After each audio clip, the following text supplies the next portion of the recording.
Kw'igenekerezo rya gatatu Ruhumu, umukuru w'igihugu c'Uburundi Evariste NDAYISHIMIYE ari kumwe n'umutambukanyi wiwe barafashe urugendo berekeza muri Leta Zunze Ubumwe za Amerika, aho bari bitavye ubutumire mu masengesho asanzwe atunganywa n'ico gihugu National Prayer Breakfast yo ku magenekerezo ya 5 na 6 Ruhumu. Muri urwo rugendo umukuru w'igihugu yarahaye umubonano abaserukira canke bigeze guserukira amashirahamwe mpuzamakungu, abanyamitari bifuza kuza gukorera mu Burundi hamwe n'abakenguzamateka ndetse n'abashingamateka bo muri Leta Zunze Ubumwe za Amerika. Hose bakaba bayaga ibijanye n'imigenderanire no gufashanya hagati y'ivyo bihugu bibiri.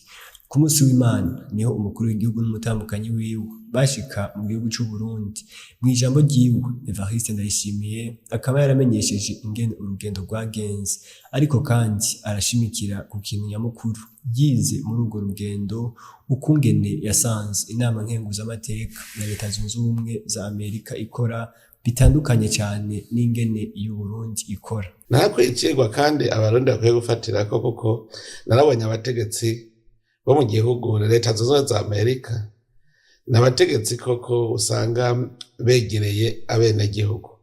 Ubwa mbere icigwa nakuyeho, twebwe muribuka tugitangura amasengesho mu Burundi, wamenga ni ibintu vyo kwiyerekana, umenga ni ibintu bidafise inguvu, ndetse abantu bari bafise n'ikintu umenga barinegura. Ariko uravye nk'igihugu kingana na Leta Zunze Ubumwe za Amerika, umukuru w'igihugu wenyene akiyizira muri ayo masengesho, utwara nk'igihugu kinini nka Leta Zunze Ubumwe za Amerika, nicigwa nahakuye. Ahubwo tweho turi n'uduhugu duto duto tumeze nk'umuryango, tweho tuba twamatura iminsi yose dupfuka imbere y'Imana turi kumwe nta benegihugu. Ikindi kintu nabonye bampaye ko icigwa ni inama nkenguzamateka, niyo mu bisanzwe nabonye ko igaba vyinshi. Umukuru w'igihugu ashikirije inama nshingamateka akavuga ati uyu muntu niwe nshaka kugena azabe umushikiranganji, azabe muri amabanga, barakuyihamagarira wowe nyene ukisigura, babonye ataco uzoshobora ntibagutore. Urumva rero nkaho narahakuye icigwa, twebwe turarungika tutuye umuntu muga ntibamubaze ibibazo. Muga nko ngaha nabonye icigwa ndavuga nti twebwe iwacu abantu babona ibiti ntibabona ico bazobikoza.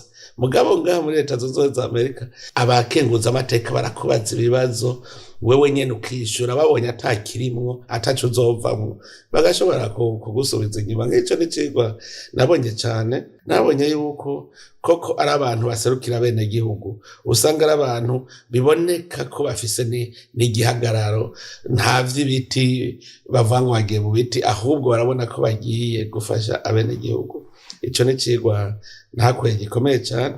Nkaba nizeye yuko rero na twebwe muri kazoza inzego zacu zokora neza, nkaba nizeye yuko muri kazoza aba bantu b'abagwizatunga nibamara kuza bazokwigisha na twebwe abagwizatunga bacu, kuko ntari nabo nakiriye bavuze n'ivyerekeye amashure, bakavuga bati amashure tutangura amashure yigisha abahinga bazoja gukora ibintu, ati ibintu byo kwigisha abo cumenga bagiye kwiga kuba abakozi ba leta sivyo.